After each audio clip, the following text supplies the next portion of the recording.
natin malapay ng show. Sa akin na po nga binibigay ang buong pagkakataon sa ating beloved ordained preacher, beloved brother Boy Kaluya. Amen. Purihin po ang ating pinakamamahal Panginoon. God bless you sa ating beloved MC, beloved brother Paulo Bondo. At nagpapaabot din po ko ng pagbati sa mga minamahal po natin mga kapatid sa ating pinakamamahal Panginoon. Sa lahat po ng ating mga webcast viewers, Luzon, Visayas, Mindanao, at nagpapaabot po tayo ng pagbati sa ating beloved Sister Yolanda Mata from Singapore.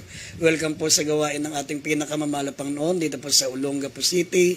Pagpalain po kayo ng ating mahal Panginoon at sa lahat po ng mga minamahal natin mga webcast viewers, Luzon, Visayas, Mindanao, sa labas ng ating bansa, sa iba't ibang panig ng mundo na naroon ng ating banal na gawain. Maligayang panonood po. At nagpapaabot po ako ng taus-pusong pagbati rin po sa ating minamahal at ginagalang na Pastor Beloved Evangelist Wildy Estrada Almeida, the end-time prophet of our loving God. Sa lahat po ng mga beloved children, the Almeida family, magandang gabi po. At sa patuloy nating pag-alaala sa mga hindi malilimutang aral nating beloved Assistant Pastor Lina C. Almeida.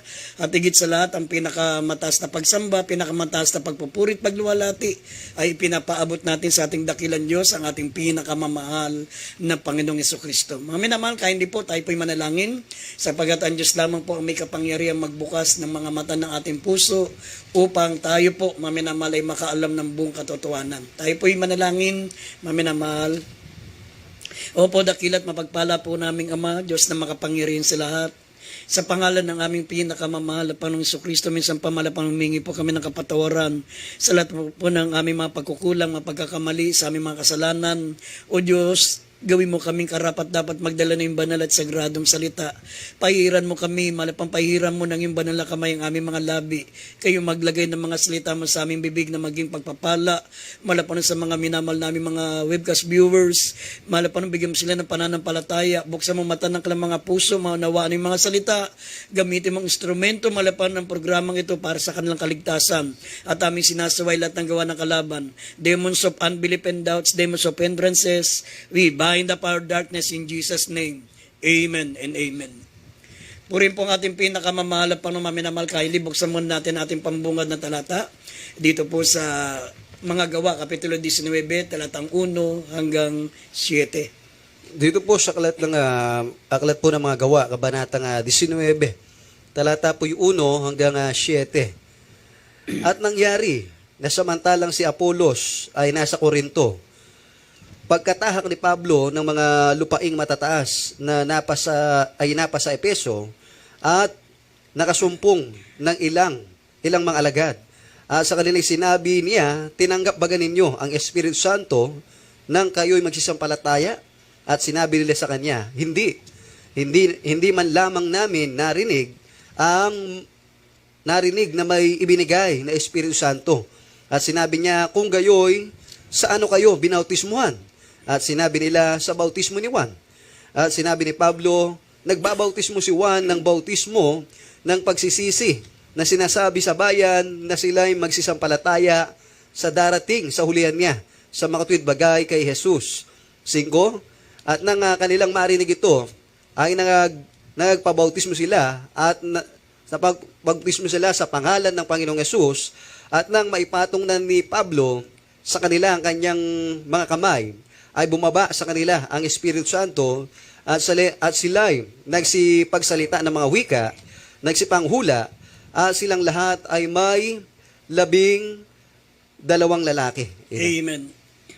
Maminamahal ang ating paksa ay pamamagatan po natin when we appropriate water baptism and rebaptism. Kailang dapat isagawa ang bautismo at ang pag-uulit ng bautismo. Mga minamahal, dito po sa banal na kasulatan, napakalaga po ng bautismo sapagkat ito po ay tanda ng inyong pananampalataya. Hindi po tayo pwedeng pumasok sa kaharian ng Diyos, mga minamahal, ng sumasampalataya lang tayo ngunit hindi nababautismuhan. Pero maliban lang, mga minamahal, kung inihingi ng pagkakataon, katulad po ng lalaki, mga minamahal na sumampalataya, yung magnanakaw, na nasa kanan ng mahal na Panginoon, na sa huling hibla ng buhay niya ay nagbitaw siya ng pananampalataya sa ating mahal na Panginoon Kristo. Hindi na siya nabautismuhan sapagkat nakapako siya sa krus na kasama ng ating mahal na Panginoon. Pero sinabi ng ating mahal na Panginoon sa kanya, ngayon din ay kakasamahin kita sa aking paraiso. Hindi na nabautismo pero naligtas. Kasi nasa sitwasyon naman. Hindi naman kinakailangan makababa pa sila sa krus para mailubog at mabautismuhan. Pero sa mga taong hindi naman nakakapako sa krus, hindi naman sila mga minamahal na nasa tinatawag na critical na kalagayan at malaya naman silang magpabautismo. Mga minamahal, ngunit ayaw nilang gawin. Sabi nga ng Lucas 7:30, kung idagdag natin sandali ito, hindi natin pagtanggap. Hindi pagtanggap ng payo ng Diyos ang hindi pagtanggap ng bautismo. Basahin po natin kindly, idugtong natin sandali ito. Lucas 7:30. Dito po sa aklat po ng Lucas, Kabanataya 7, talataya 30. Datapwat pinawalang halaga ng mga Pariseo ang mga tagapagtanggol ng kautusan sa kanilang sarili ang payo ng Diyos at hindi nagpabautismo sa Kanya. Amen. Dapat pinawalang halaga ng mga Pariseo at mga tagapagtanggol ng kautusan ang sa kanyang sarili ang payo ng Diyos at hindi nagpabautismo sa Kanya. Ibig sabihin, mga minamahal, pag hindi ka nagpabautismo, kahit sumasampalataya ka, niwawalang kabuluhan mo yung payo ng Diyos. Parang sinasabi mo na hindi mo kinakailangan magsisi at hindi mo kinakailangan, mga minamahal, na mapatawad sa kasalanan sapagkat iniisip mong wala kang kasalanan at walang dapat pagsisihan. Yan po ang ibig sabihin ng Lucas 7, talatang 30. Kaya nga, ito pong ating paksa, mga minamahal, kailan dapat isagawa ang bautismo at ang pag-uulit ng bautismo. Dito po sa banal na kasulatan, kung mababasa niyo po, mamina-malang Acts chapter 2, verse 36 up to 38, at italo natin ang 41, sinabi rito, mamina-mahal, ang 3,000 men, mamina-mahal, and women. Sabi, 3,000 people ay baptized on the day of Pentecost after they heard the gospel. Pagkatapos nilang marinig, maminamal ang salita ng Diyos. Ibig sabihin, hindi dapat binabautismuhan pag hindi pa nakarinig ng salita ng Diyos. Kasi ang pananampalataya nasa pakikinig yan.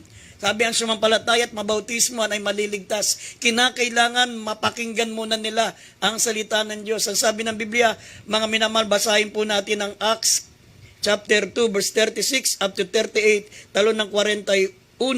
Yung 3,000 maminamahal na nanampalataya, sabi, after they heard, sila po ay nagpabautismo at sila'y 3,000 lahat.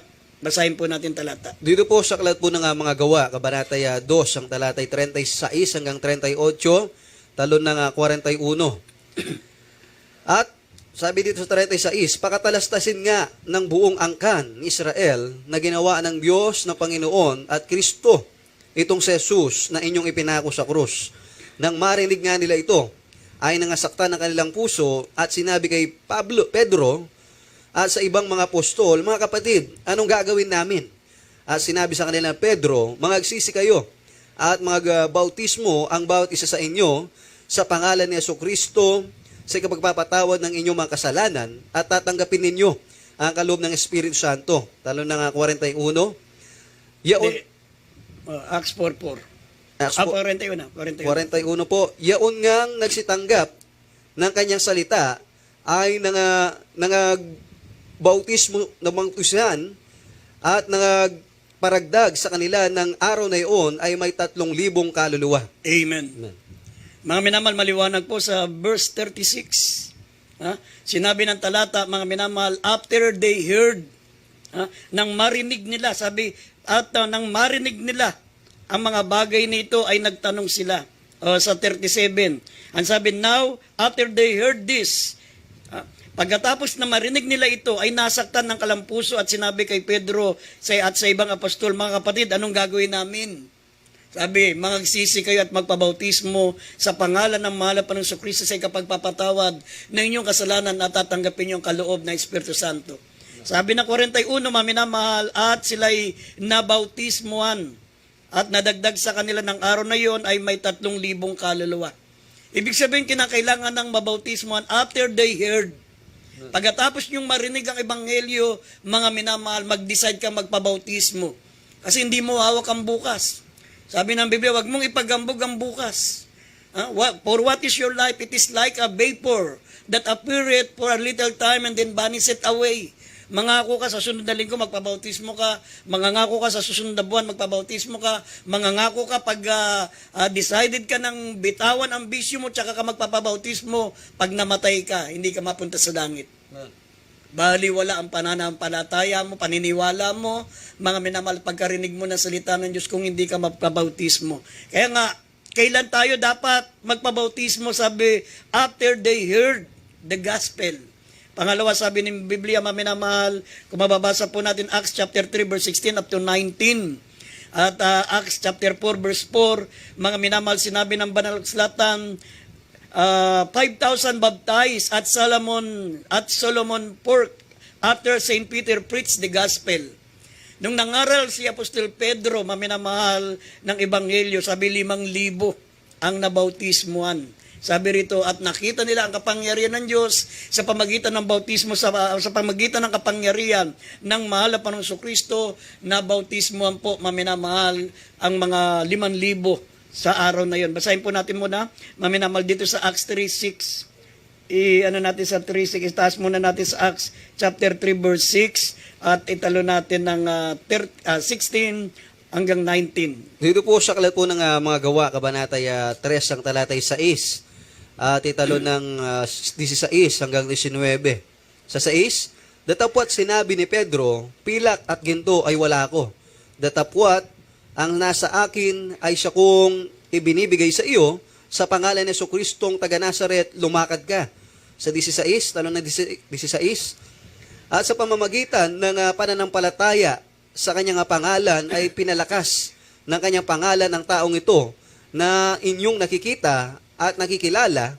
Oo, ang pananampalataya na nasa pamamagitan niya ay nagkaloob sa kanya nitong lubos na kagalingan sa harapan ninyong lahat. 17. At ngayon mga kapatid, nalalaman ko na inyong ginawa yaon sa di pagkaalam, gaya ng ginawa rin naman ng inyong mga pinuno. 18. Datapat ginanap ang mga bagay na ipinagpaunang ibinalita ng Diyos sa pamamagitan ng bibig ng lahat ng mga propeta na ang kanyang Kristo ay magbabata. 19.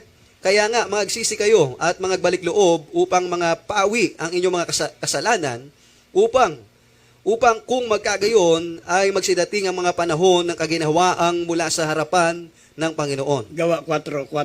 Dito po sa Gawa, Kabanatay 4, talatay 4, datapwat marami sa nakakarinig ng salita ay nagsisampalataya, at ang bilang ng mga lalaki ay umabot sa mga 5,000. Amen. Amen.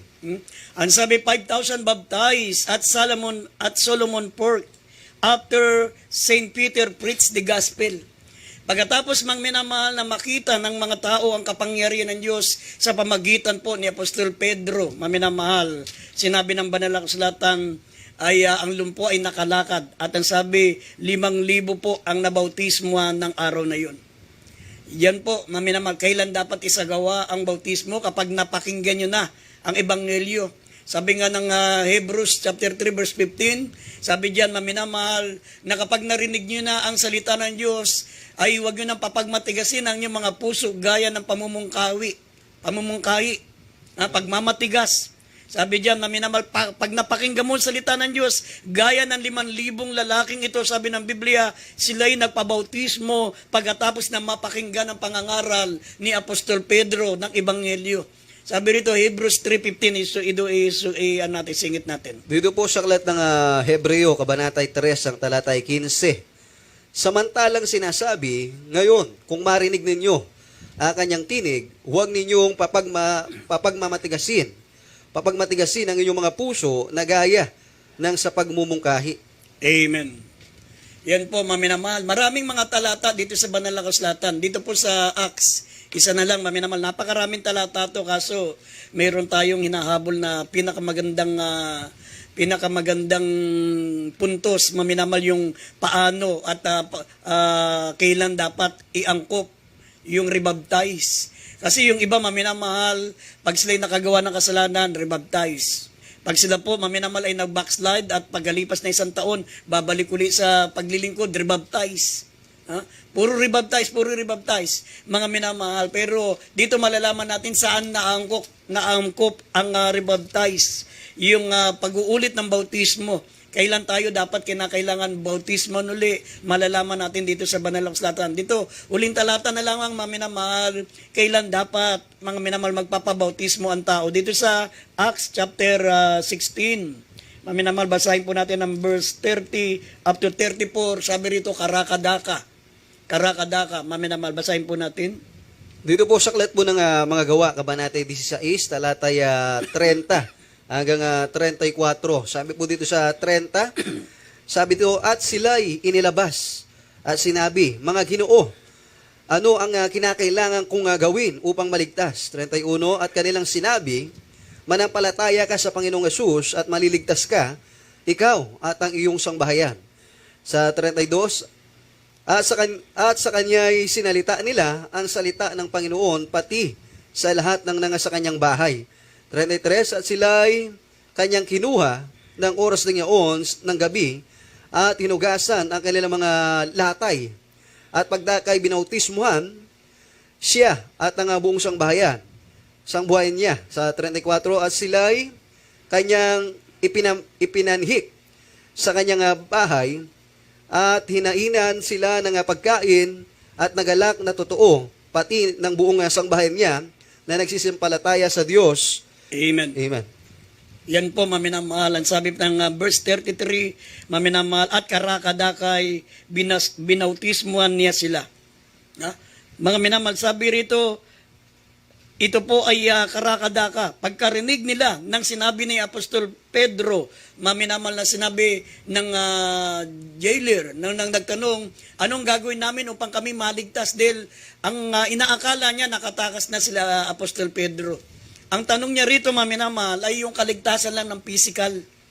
Ay yung kaligtasan niya ng katawan. Kasi nung kapanahunan ng Roma, kapag nakatakas yung mga binabantay mong bilanggo, ikaw po ang ipapalit. Ikaw po ang papatayin, maminamahal, kapag nakatakas po ang bilanggo, maminamahal. Dito po si Apostol Pablo po ito at si Silas. Si Pablo at si Silas. Imagine, nakatanikala sila, mga minamahal, at mayroon pang mga malalaking bola ang kanilang mga paa. Ang kalang paa at kamay nakatanikala. Pero kaginsa-ginsay lumindol. Nayanig ang kanilang kulungan, maminabalabang sila'y nagpupuri sa Diyos at nakalag yung kanilang mga tanikala. At nabuksan mga minamalang piitan. Sila'y nakalabas, maminamal, na walang tumutulong sa kanila, maminamahal, at nang nalaman ng mga bantay na wala na ang kanilang binabantayan sa takot nila na magiging kapalit nito ay ang kanilang buhay, sinabi nila, anong gagawin namin upang kami maligtas?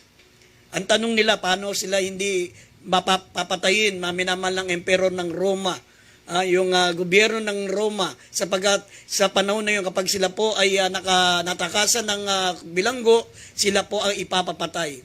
Ang sagot ni Apostol Pablo, sumampalataya ka sa mahal na Panginoong Kristo, ikaw ay maliligtas, pati ang iyong buong sambayan.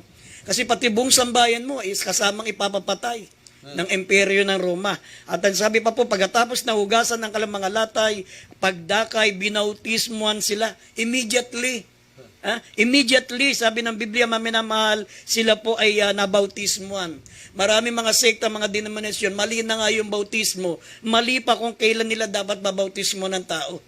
Nire-reset nila, ginagawan lang, after 5 years, after 3 years, meron tayong mga pangkalahatang bautismo, meron tayong pangkalatang doktrina, at sa araw na yan, magtatakda tayo ng panahon na tayo ay magbabautismo. Paano kung hindi na inabot yan, namatay sila? Sinabi ng Banal na Kasulatan, maminamahal, ang hindi nababautismoan ay mapapahamak. Sabi ng Marcos 16, talatang 16. Ang sumampalataya at mabautisman maliligtas, ngunit ang hindi sumasampalataya at hindi nababautisman ay mapapahamak. Yan po, maminamahal. Kaya nga, ganito kahalaga, maminamahal, ang bautismo. Kaya kung mapapansin nyo, lahat ng mga tumanggap ng bautismo ay sa pangalan ni Jesus. Wala kayong makikita rito, maminamahal, na bautismuhan sa pangalan ng Ama, ng Anak, at ng Espiritu Santo. Binanggit lang yun sa Mateo 28, talatang 19, pero mga minamahal ko, wala pong nabautismo ni isa sa banal na kasulatan, sapagkat dito po sa Efeso 4, talatang 4, maminamalangan 6, iisa lang po ang formula ng bautismo. Isang pananampalataya, isang Panginoon at isang bautismo. Isang Diyos, isang Diyos na sumasa nasa lahat at nasa ating lahat. Isa lang po ang formula ng bautismo. Kaya nga kung dito po nagbautismo ang mga alagad sa pangalan ni Jesus.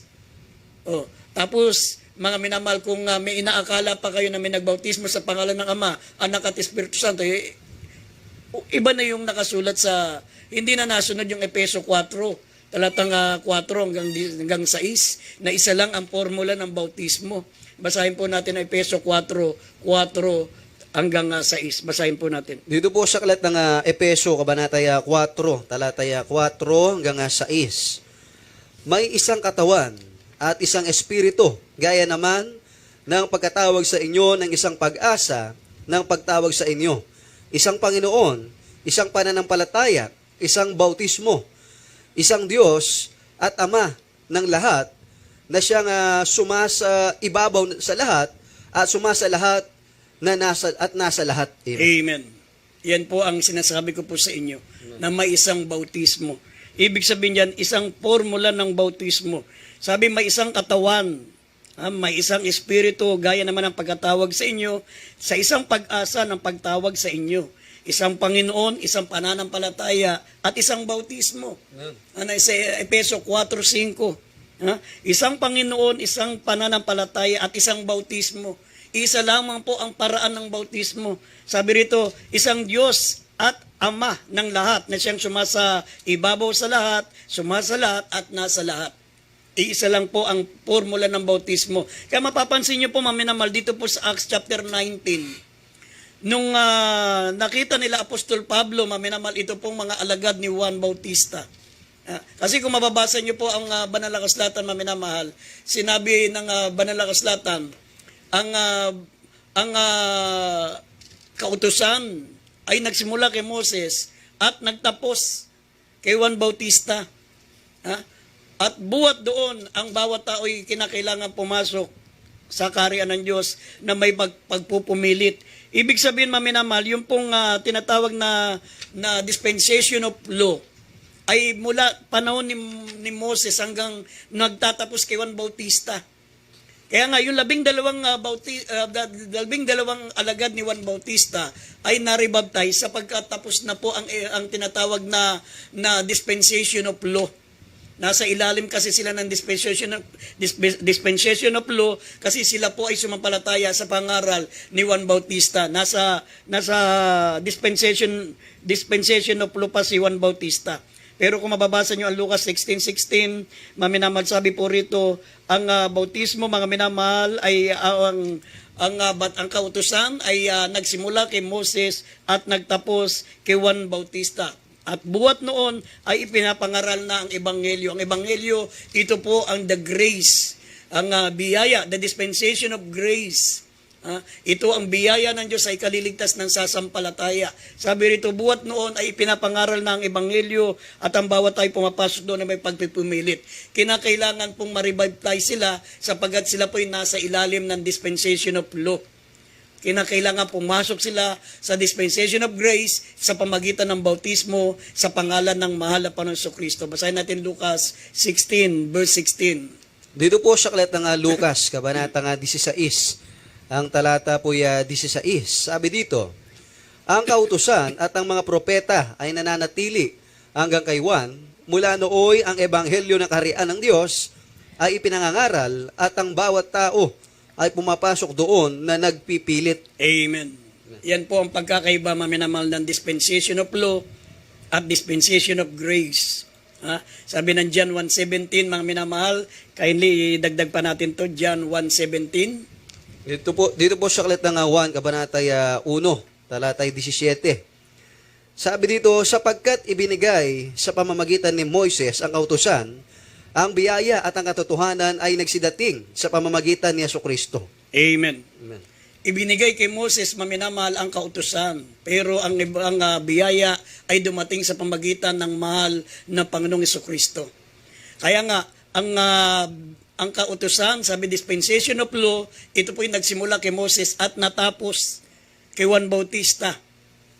Pagkatapos, mga minamahal, na dumating ang ating mahal na Panginoong Jesucristo, tayo nasa ilalim ng dispensation of grace. Yun ang dahilan, mga minamahal, nung na-encounter po nila San Pablo, ni Saint Paul, ito pong 12 alagad ni John the Baptist. Sabi, narinig nyo na ba? Narinig nyo ba ang kapuspusan ng banal na espiritu? Sabi, wala kaming nalaman at narinig na patungkol sa bautismo bautismo sa Espiritu Santo. Sabi ng mga alagad, maminamal, sabi ni Apostol Pablo, sa kanino kayo na bautismohan? Sabi, sa bautismo ni Juan. Sabi, kinakailangan nyo magpabautismo sa pangalan ng mahal na Panginoong Jesucristo at sila po yung nagpabautismo sa pangalan ni Jesucristo sapagkat sila po yung nasa ilalim pa ng tinatawag na dispensation of law. Sa biyaya, nasa ilalim sila ng mga batas ng kautusan, kaya kinakailangan pumasok sila sa dispensation of grace. Ito po ay ang pananampalataya sa mahal na Panginoong Jesucristo. Sabi ng Acts 19 verse 5 up to 6, mga minamahal, simula noon, tinanggap nila ang bautismo sa pangalan ng mahal na Panginoong Jesucristo, maminamahal, at tinanggap nila ang Espiritu Santo. Basta balikan natin maminamahal uli yung Acts 19, simulan natin ng verse 4 hanggang 6.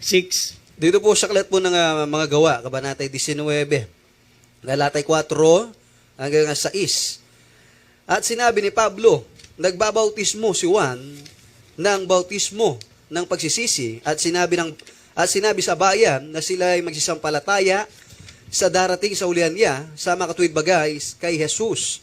Sa 5, at nang kanilang marinig ito, ay nagpabautismo sila sa pangalan ng Panginoong Yesus. At nang maipatong na ni Pablo sa kanila ang kanyang mga kamay, ay bumaba sa kanila ang Espiritu Santo at sila ay nagsipagsalita ng mga wika at nagsipanghula. Amen. Amen. Sa 7. Dito sa 7, at silang lahat ay may 12 lalaki. Amen. Yan Amen. po ang 12 disciples of John the Baptist. Amen. Sila po, mga 12 disciple ni John the Baptist. Sila po yung nasa ilalim ng dispensation of law. Nasa paniniwa, ang nagbautismo sa kanila ay si Juan Bautista. Katinanong sila ni Apostol Pablo. Sabi rito, na sa kaninong pangalan kayo nagpabautismo? Sabi rito, maminamahal, kami na bautismo sa bautismo ni Juan. Ang sabi, tinanggap ba ganyo ang Espiritu Santo? Sabi ng verse 2, maminamahal. At nang kayo'y nagsampalataya at sinabi nila sa kanya, hindi man lang namin narinig na may ibinigay na Espiritu Santo. Sa verse 3, maminamahal, at sinabi niya, kung gayon sa ano kayo binautismuhan? Sinabi nila, sa bautismo ni Juan. At sinabi ni Pablo, nagbabautismo si Juan ng bautismo sa pagsisisi na sinasabi sa bayan na sila'y magsasampalataya sa darating sa hulihan niya sa mga tuwid bagay kay Jesus.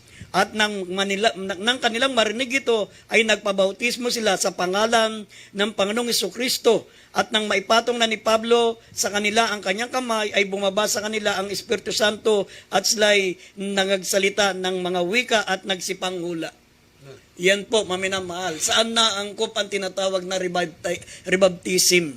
Kapag tayo po, una-una maminamahal, kapag tayo hindi pa nabautismuhan sa pangalan ni Jesus. Pag hindi ka pa nabautismuhan sa pangalan ni Jesus, kahit 10 beses ka pang magpabautismo, kahit mga minamahal, makadalawang beses kang o 20 beses kang magpabautismo, kinakailangan ka pang uling maribaptize hanggat hindi ka nababautismuhan sa pangalan ng mahal na Panginoong Jesucristo sapagkat walang ibang pangalang ibinigay sa silong ng langit at sukat ikaligtas ng tao kundi ang pangalan ng mahal na Panginoong Jesucristo. Ang tamang formula ng bautismo ay pangalan ng ating pinakamamahal na Panginoong Jesucristo. Pero kung nabautismo ka na sa pangalan ng mahal na Panginoong Jesucristo, hindi mo na kinakailangan maminamahal ang rebaptize. Ang kailangan mo, mga minamahal, ay revival. Mag-ayuno ka. Hindi mo kinakailangan ilang beses kang ilubog sa tubig. Kahit ilubog ka ng 1 oras sa tubig, kung babalik at babalik ka sa kasalanan, hindi ka pa rin maliligtas. Hindi mo kailangan ang rebaptize. Kapag ikaw ay nabautismo na sa pangalan ni Jesus, ang kailangan mo ay revival. Kinakailangan mo mag-ayuno. Kinakailangan mo magsisi ng lubusan. Dito po, maminamahal, naangkop ang rebaptize sapagkat hindi po sila nabautismoan sa pangalan ni Jesus. Yan po, maminamahal, ang mga paraan saan naangkop ang tinatawag na rebaptism. Ayun nga tinatawag na rebaptize. When rebaptism is appropriate. Una-una, sabi ng Biblia, maminamahal, kung hindi po proper mode, hindi proper mode ang ating bautismo, hindi po by immersion. Kung hindi tayo na bautismo sa pamagitan ng paglubog, sapagkat sabi ng Biblia, ang bautismo po ay immersion po, gaya ng paglilibing. Sabi ng Colossians chapter 2 verse 12, ang bautismo po ay gaya po ng burial, paglilibing. Sabi po ng Colossians 2:12 at sa Roma 6, talatang 4 hanggang 6 o 3 hanggang 6, basahin natin yung dalawang talata. Dito po sa aklat po ng Kolosas, Kabanata 3, talatay 17. At Colossus 2:12. 2:12 po. Dito po sa aklat ng Kolosas, Kabanata 2, talatay 12. 2:12 ng Kolosas, sabi dito, na nangalibing, nakalakip niya sa bautismo, na kayo naman muling binuhay, nakalakip niya sa pamamagitan ng pananampalataya sa paggawa ng Diyos, na muling bumangon sa Kanya sa mga patay. Dito po sa aklat po ng Roma. 6:3 hanggang 6. Dito po sa aklat ng Roma, Kabanatang 6, talatay 3 hanggang 6. Sa 3, o hindi ba ganinyo nalalaman na tayong lahat ay mga nabautismuhan kay Kristo Jesus, ay nakabautismuhan sa kanyang kamatayan? 4, tayo nga'y nangalibing, nakalakip niya sa pamamagitan ng bautismo sa kamatayan, na kung paanong si Kristo ay nabuhay na maguli sa mga patay sa pamamagitan ng kalwalhatian ng Ama, ay gayon din naman tayong makalalakad sa panibagong buhay. 5, sapagkat kung tayo nga ay naging kalakip niya dahil sa kawangisan ng kanyang kamatayan, ay magkakagayon din naman tayo dahil sa kawangisan ng kanyang pagkabuhay na maguli. Sa na nalalaman natin na ang ating datihang pagkatao ay kalakip niyang napako sa krus upang ang katawang salarin ay magiba. At nang sa gayoy huwag na tayong maalipin pa ng kasalanan. Amen. Yan po, maminamahal. Kapag hindi po proper mode, hindi po immersion, maminamahal ang ginawang bautismo sa inyo, katulad nung ginagawa sa ating kinagis ng reliyon, na binubuhusan lang yung ulo ng bata. Bautismo na raw yun. Kristiyano ka na raw nun. Ang laki-laki ng binayad mo sa simbahan. Tapos sasabihin, mga minamahal, yun daw ay bautismo na. Yun na raw ang binyag. Sa Biblia, hindi po binibinyagan o hindi binabautismo ng bata, sapagkat ang bautismo po, mga minamahal, ito po'y simbolo ng paglibing ng ating masamang buhay, ng ating masamang lumang dating pagkatao. Ang bata po ay walang kasalanan. Siya po'y inosente, mga minamahal. Kaya nga, kinakailangan ang rebaptize, mga minamahal. Sabi, when rebaptism is appropriate, una-una, mga minamahal, kapag hindi po proper mode, hindi po immersion, ang tinanggap niyong bautismo, hindi po immersion, kinakailangan niyong maribaptize. Pangalawa, maminamahal, mayroon pong tinatawag na proper authority. Pag hindi sa pangalan ng mahal na Panginoong Kristo, iyan po ang pangalawa, maminamahal. Pangatlo, sabi, pag hindi po real purpose, ang iyong layunin, bakit ka nagpabautismo, dapat ang tunay na layunin, maminamahal, is sumampalataya ka sa ating pinakamamahal na Panginoong Kristo at pinagsisisihan mo na iyong kasalanan. Yan po ang tinatawag na real purpose at real, at sabi, proper subject. Yung penitent believer, dapat nagsisisi po tayo. Yan po, maminamahal, ang mga tamang paraan. Kaya tayo tatanggap ng bautismo. Pag hindi yan ang hindi ganyan ang tinatawag na appropriate, hindi po ganyan ang ating layunin, kaya tayo nagpabautismo, maaring pwede tayo magpa-rebaptize. Kung halimbawa, pinilit ka lang ni Lola, pinilit ka ng nanay mo, tinatakot kang hindi ka bibigyan ng sustento, hindi ka bibigyan ng allowance mo pag hindi ka nagpabautismo, napilitan ka, pwede ka siguro magpa-rebaptize sapagkat maminamahal, hindi ka naman nagsisisi. Kasi kinakailangan taos-pusong pagsisisi at walang nagpipilit sa iyo. Talagang gusto mong ibigay ng buong puso ang iyong buhay sa ating pinakamamahal na Panginoon. Yan po, maminamahal, dyan naangkop ang rebaptize. Yung una-una, mali yung tinatawag na mode, yung proper mode, hindi mo na nasunod. Yung immersion, pangalawa, hindi sa pangalan ng ating mahal na Panginoon Kristo. At pangatlo, maminamahal, hindi po for the remission of sin, nagaya-gaya ka lang, maminamahal. At pang-apat, hindi ka penitent believer. Hindi kayong mananampalatayang nagsisisi. Sabi nga ng Banal na Kasulatan, mga minamahal, sabi ng Acts 3:19, nabasa natin kanina, na kayo'y magsipagsisi at magsipanumbalik upang mga pawi ang inyong mga kasalanan at kung magkagayon ay dumating ang kaginawaan na nagmumula sa Diyos. Kaya nabautismohan po ang 5,000 believer, mga minamahal, sapagat sila po yung mga penitent believer. Sila po ay mga nagsisising sumasampalataya. Pag hindi ka sumasampalataya, nagpabautismo ka, hindi ka naman sumasampalataya, kinakailangan mo maribaptize. Iyan po, maminamahal, hindi ka naniniwala na si Kristo ay Diyos. Kinakailangan mong maribaptize sapagkat hindi ka penitent believer. Hindi ka nagsisising mananampalataya. Kaya nga, kahit 10 beses po kayong bautismo uli, hanggat hindi natin nasusunod, maminamahal, yung proper mode, yung proper authority, proper purpose, at proper subject. Bakit kinakailangan tayong magpabautismo? Kinakailangan mo ng rebaptize. Sabi ng uling talata, maminamahal, basahin po natin ang uling talata dito po sa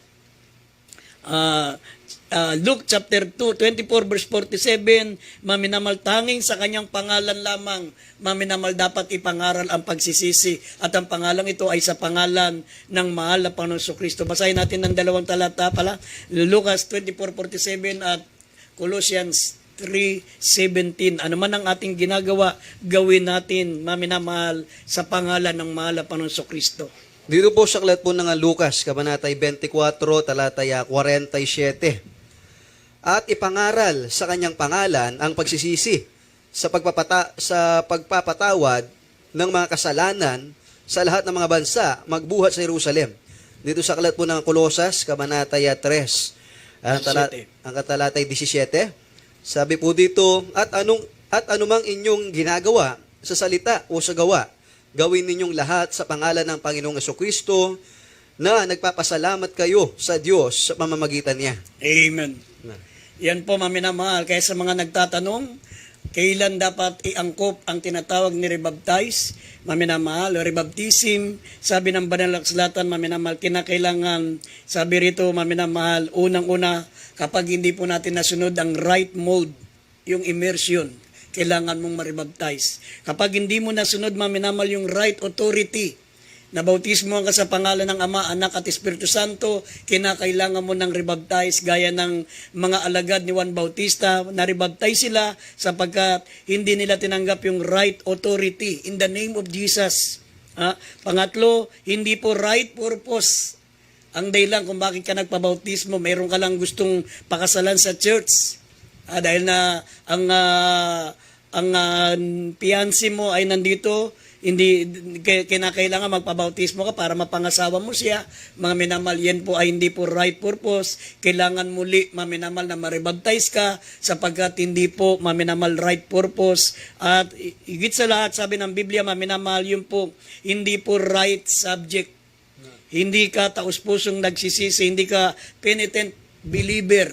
Ang binabautismuhan ay yung pong sumasampalataya na nagsisisi. Papasok muna ang pananampalataya, maminamahal, bago ka magsisi at tumanggap, maminamahal, ng bautismo. Yan po ang tawag, ay kinakailangan maging penitent believer ka. Yan po ang right subject.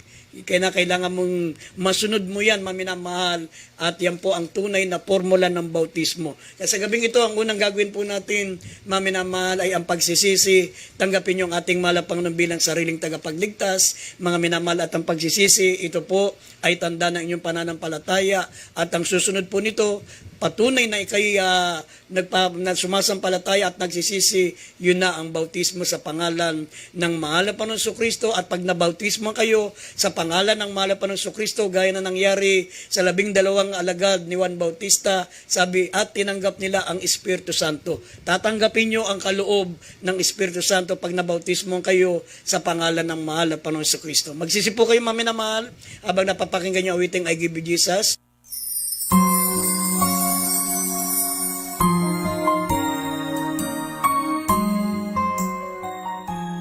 Amen. Praise the Lord. Habang napapakinggan po natin ang I Give You Jesus, sa sandaling ito, mga minamahal, tanggapin niyo po ang ating mahal na Panginoong Hesus. Aming mga kababayan, tanggapin niyo po bilang sariling tagapagligtas, Diyos at Hari ng inyong buhay, ang ating mahal na Panginoong Hesus. Napakapala niyo po, napakinggan niyo yung banal na salita. Sabihin niyo po ang katagang ito na aking babanggitin. Sumunod kayo po, tanggapin niyo po ang ating mahal na Panginoon bilang Hari, tagapagligtas ng inyong buhay. Sabihin niyo po, dakilang Ama, Diyos na makapangyarihan sa lahat, sa pangalan ng mahal na Panginoong Jesucristo, ako po ay isang taong makasalanan, lumalapit sa iyong banal na harapan sa gabing ito.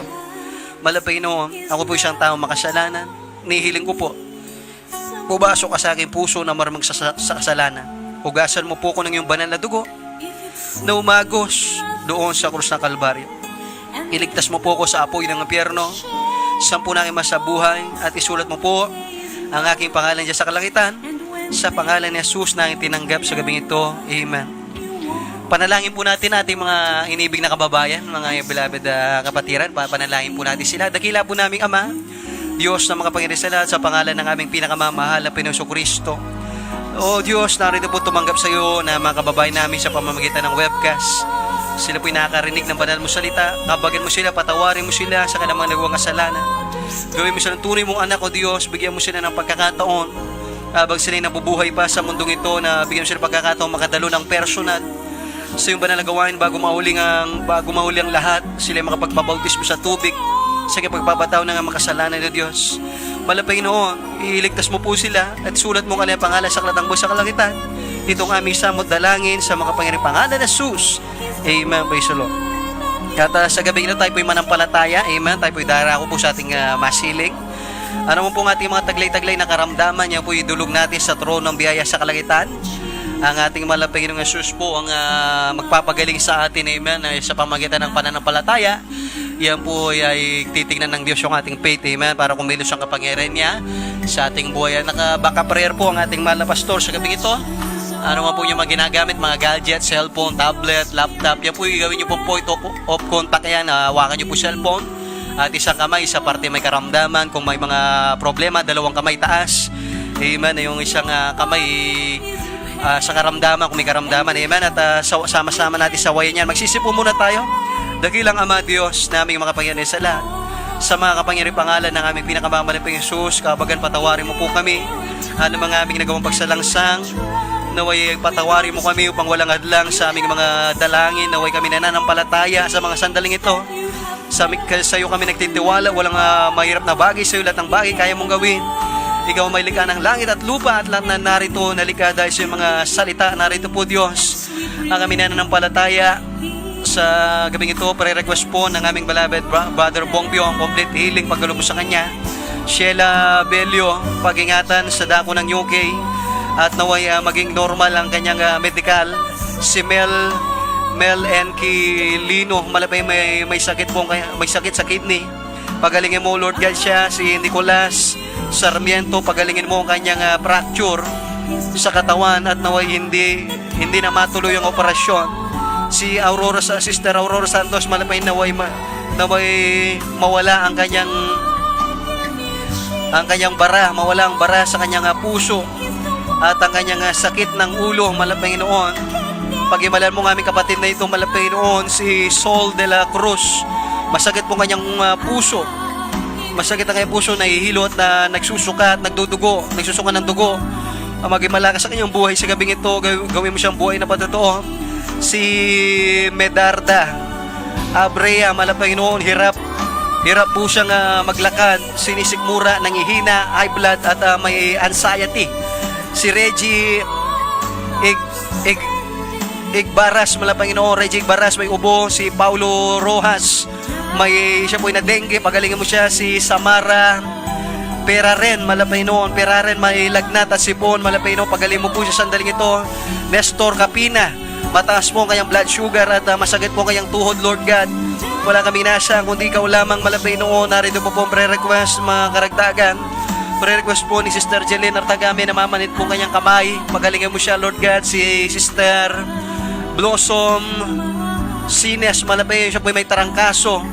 Malapay pagaling mo po makaramdaman ito. Walang mahirap na bagay sa iyo at sa tunat dalangin ng aming malapastor at sa makapagiring pangalan ni Jesus, sama-sama namin sinasaway ang lahat ng karamdaman, demons of leukemia, demons of psoriasis, diabetes, AIDS, asthma, demons of cancer, sakit sa kamay, pamamanid ng kamay, goiter, migraine, tumor, malaria, skin disease, rabies at stroke, UTI, trangkaso, sakit sa puso, sakit sa baga, mayoma, acidic, lagnat, ubo, pilay, sakit na insomnia, lahat ng karamdaman, butas sa puso, cast out, be healed, problem be solved in the name of Jesus.